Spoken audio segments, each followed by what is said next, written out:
Hello students, एडियोरा में आपका स्वागत है। मैं विक्की सेन, गणित का अध्यापक, और आज की क्लास में स्टूडेंट्स हम चर्चा करने वाले हैं प्रतियोगी परीक्षाओं की दृष्टि से बहुत ही महत्वपूर्ण टॉपिक जो कि है प्रतिशतता।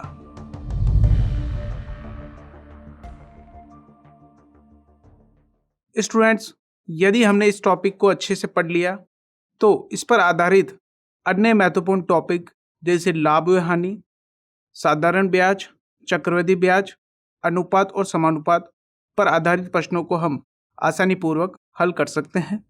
तो चलिए स्टार्ट करते हैं। स्टूडेंट, सर्वप्रथम हम बात करेंगे प्रतिशतता की कि प्रतिशत का अर्थ क्या होता है और किस प्रकार से उस पर आधारित प्रश्न परीक्षाओं में पूछे जाते हैं। तो बात हम करेंगे सर्वप्रथम प्रतिशत की। यदि आप शब्द प्रतिशत का संधि विच्छेद करेंगे तो आपको प्राप्त होगा प्रति प्लस शत, अर्थात 100 पर 1 या 100 में से कोई भी भाग या 100 पर या कुछ भी 100 का भाग कह सकते हैं। तो अर्थात जब भी हम प्रतिशतता की बात करते हैं तो हम इसकी तुलना 100 से करते हैं, अर्थात 100 का कितना भाग है या 100 में से कितना भाग है। तो इस प्रकार से हम प्रतिशतता की बात करते हैं। या हम इसकी परिभाषा की बात करें तो हम कह सकते हैं कि प्रतिशत वह भिन्न होती है जिसका हर 100 हो। क्लियर है? तो इस प्रकार से हम प्रतिशतता को परिभाषित कर सकते हैं। अब देखिए स्टूडेंट्स, मैं बात करता हूं x प्रतिशत की, अर्थात x प्रतिशत का आशय क्या होगा। तो किसी वस्तु या परिमाण के 100 बराबर भागों में से x जो भाग होंगे उसे हम x% से अर्थात x प्रतिशत से व्यक्त करते हैं। तो हम लिख सकते हैं यदि x प्रतिशत है तो भिन्न के रूप में इसे व्यक्त करते हैं x/100 या x/100 के रूप में। आप देख सकते हैं इसका जो हर है वो है 100। तो यहाँ पर आप कह सकते हैं कि किसी वस्तु के 100 बराबर भाग किए और उनमें से x भाग अर्थात x भाग को हम व्यक्त करेंगे x/100 से और प्रतिशतता में हम व्यक्त करेंगे x प्रतिशत से। तो इस प्रकार से हम प्रतिशत को व्यक्त करते हैं।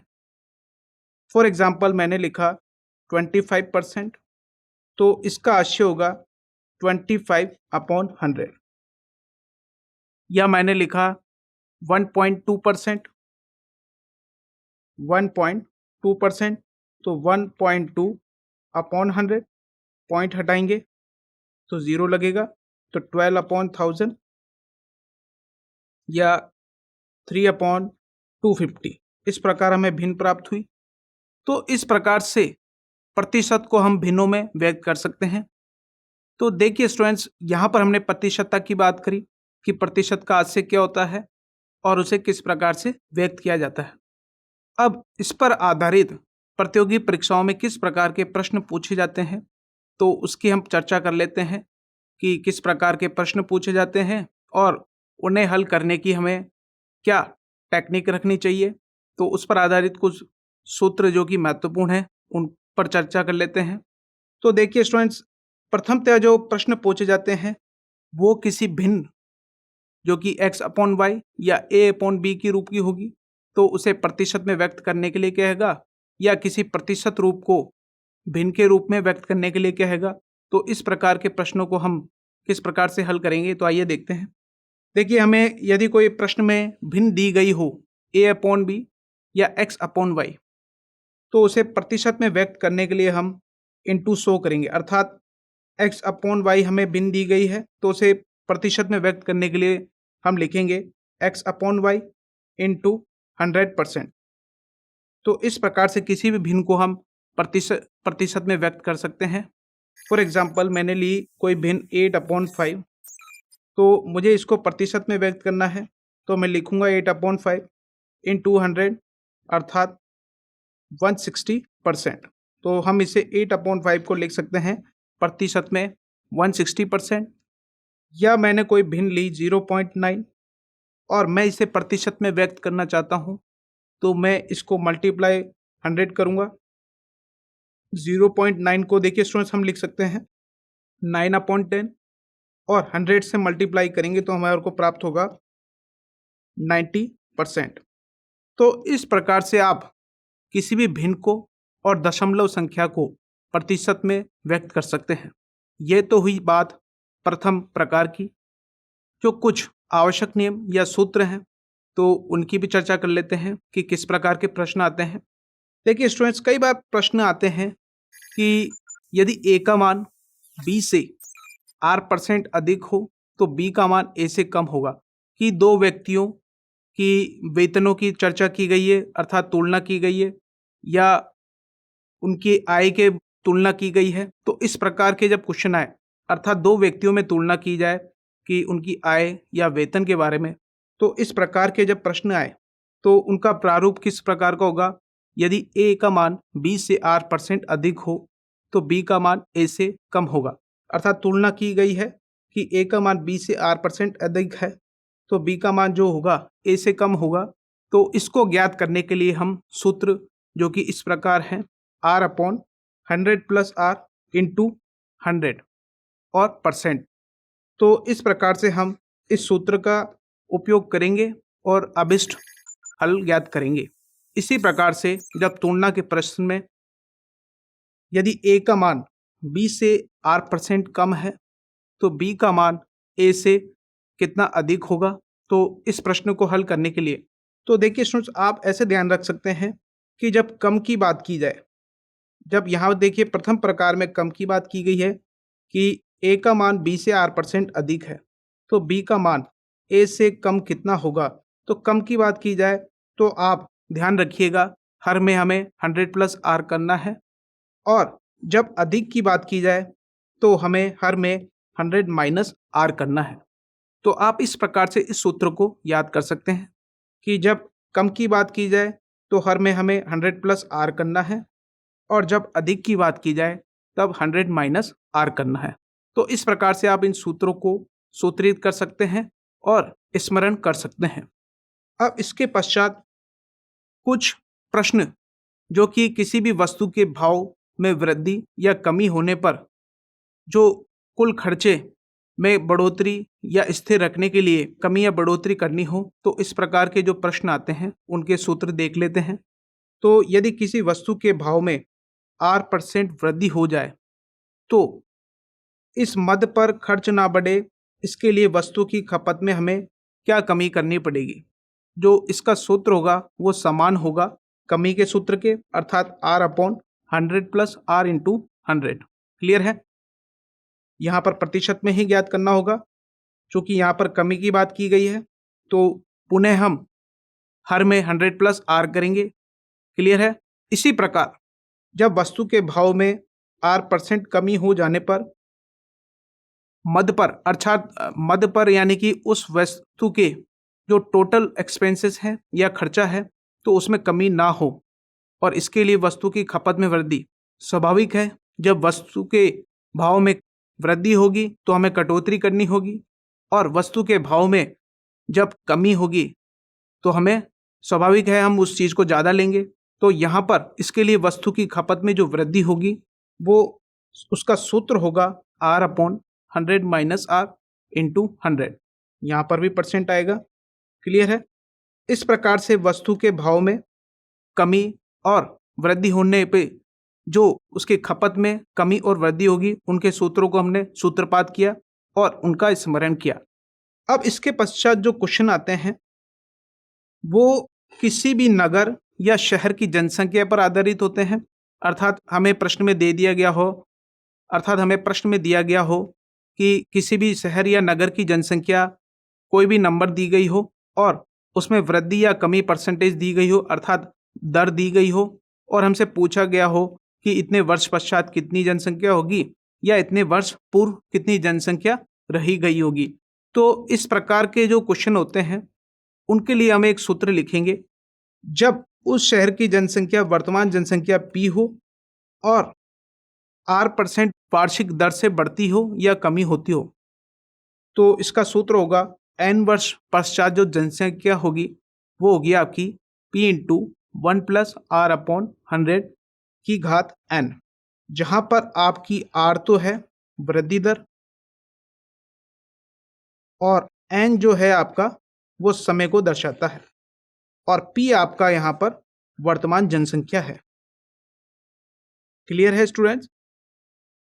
अब देखिए, ये तो बात की हमने कि एन वर्ष पश्चात कितनी जनसंख्या होगी, और यदि हमें पूर्व की जनसंख्या ज्ञात करनी हो तो हम इसका सूत्रपात करेंगे एन वर्ष पूर्व जनसंख्या, जो कि बराबर होगी P upon 1 plus R upon 100 की घात एन। स्वाभाविक रूप से पी भी यहाँ पर वर्तमान जनसंख्या, आर वृद्धि दर और एन यहाँ पर समय को दर्शाता है। अब देखिए स्टूडेंट्स, ये तो हमने बात की जब उस शहर की जनसंख्या में वृद्धि हो रही है। अब हम उस शहर में लगातार क्रमागत रूप से अगर शहर में वृद्धि दर या कमी दर बदल रही हो, अर्थात प्रथम वर्ष में R1%, द्वितीय वर्ष में R2% और तृतीय वर्ष में R3% हो, तो 3 वर्ष पश्चात जनसंख्या जो होगी उसे हम ज्ञात करेंगे सूत्र P into 1 plus R1 upon 100 into 1 plus R2 upon 100 into 1 plus R3 upon 100, जहाँ R1 आपकी प्रथम वर्ष की दर होगी, R2 आपकी द्वितीय वर्ष की दर होगी और R3 आपकी तृतीय वर्ष की दर होगी। तो इस प्रकार से हम जब भिन्न भिन्न वृद्धि दर या कमी दर हो तो इस प्रकार से हम ज्ञात कर सकते हैं।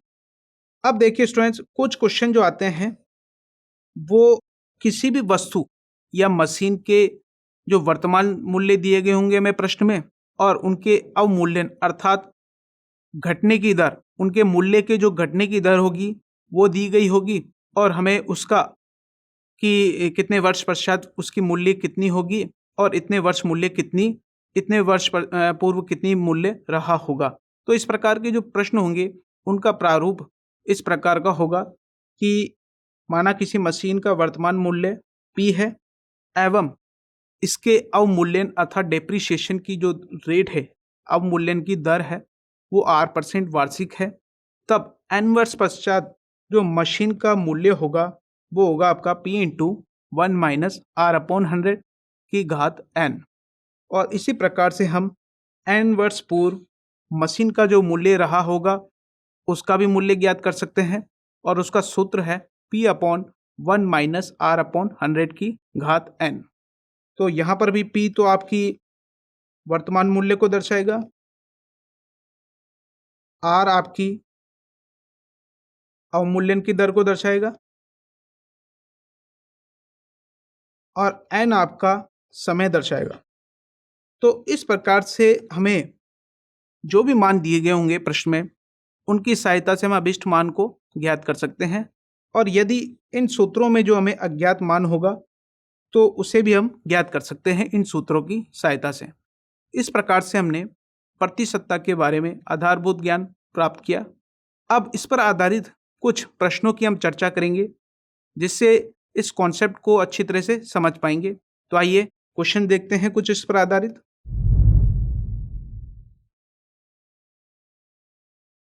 फर्स्ट क्वेश्चन है 80 का 30% बटा क्वेश्चन मार्क इक्वल्स टू 24। दिए गए विकल्प हैं, विकल्प ए 3/10, विकल्प बी 3/17, विकल्प सी 1, विकल्प डी 2 और विकल्प ई 3। तो देखिए स्टूडेंट्स, हमें प्रश्न में क्या ज्ञात करना है, हमें इसका मान ज्ञात करना है कि क्वेश्चन मार्क के स्थान पर यहाँ क्या आएगा, और हमें दिया गया है कि 80 का 30% upon question mark equals to 24 है। तो आइए कैसे हल करेंगे देख लेते हैं। देखिए क्वेश्चन मार्क जो था उसे हम x मान लें, तो उसके स्थान पर हम x रखेंगे तो हमें प्राप्त होगा 80 का 30% बटे x इक्वल्स टू 24, जो कि हमें दिया गया है। अब देखिए स्टूडेंट्स, 80 का 30%, तो हम इसे लिख सकते हैं 80 इंटू 30/100, और जो बटे में जो नंबर दिया गया था वो इसके वज्र गुणन हो जाएगा, तो वो आपको इक्वल प्राप्त होगा 24x के। यहाँ से ये कैंसिल हो जाएगा और यहाँ से ये, तो हमारे पास क्या शेष रहेगा, 24 इक्वल्स टू 24x। तो 24 से 24 कैंसिल, तो हमारे पास x का जो मान प्राप्त हुआ वो इक्वल हुआ x इक्वल्स टू 1। चूंकि देखिए स्टूडेंट्स, प्रतियोगी परीक्षाओं में हमारे पास समय का अभाव रहता है, तो हमारे कैलकुलेशन अर्थात गणना की जो दर होनी चाहिए वो निरंतर रूप से उसमें वृद्धि होनी चाहिए, तभी हम प्रतियोगी परीक्षाओं में उत्तीर्ण हो सकते हैं। अन्यथा आप बहुत धीरे से करेंगे तो आप प्रश्न को हल नहीं कर पाएंगे, यानी कि उचित समय में। तो इस प्रकार से हम प्रश्नों को हल करेंगे। तो इस प्रकार से हमें जो प्रथम प्रश्न था उसका उत्तर जो प्राप्त हुआ x इक्वल्स टू 1, और दिए गए विकल्पों में आप जांचेंगे तो आप पाएंगे कि विकल्प सी इस प्रश्न का सही उत्तर है। अब दूसरा प्रश्न देखेंगे इसी प्रकार का। दूसरा प्रश्न है, 24 का question mark percent equals to 64। दिए गए विकल्प हैं, विकल्प ए 133 1/3, विकल्प बी 37 1/2, विकल्प सी 266 2/3, विकल्प डी 2 2/3, विकल्प ई इनमें से कोई नहीं। तो आइए ज्ञात करते हैं। देखिए हमें क्या ज्ञात करना है यहाँ पर, पहले ये देख लेते हैं। हमें एक क्वेश्चन मार्क ज्ञात करना है कि ये 24 का कितना प्रतिशत 64 होगा, अर्थात हमें ज्ञात करना है कि जो नंबर दिया गया है इसका कितना प्रतिशत 64 के इक्वल होगा। तो आइए ज्ञात करते हैं। देखिए जो क्वेश्चन मार्क है उसको पुनः हम x के इक्वल मानेंगे, तो प्रश्नानुसार हम लिखेंगे 24 का जो x परसेंट है वो इक्वल है 64 के। तो इसे हम लिख सकते हैं 24 इंटू x/100 इक्वल्स टू 64, और गणना करेंगे तो आपको प्राप्त होगा 64 इंटू 100 अपॉन 24। तो यहाँ से आपको प्राप्त होगा 16, 3 और 8, और जब आप इसको वैल्यू निकालेंगे अर्थात 800/3 हमें प्राप्त हुआ, तो हमें प्राप्त होगा 266 इंटू 2/3। और दिए गए विकल्पों में से जांचेंगे तो आप पाएंगे कि विकल्प सी इस प्रश्न का सही उत्तर है।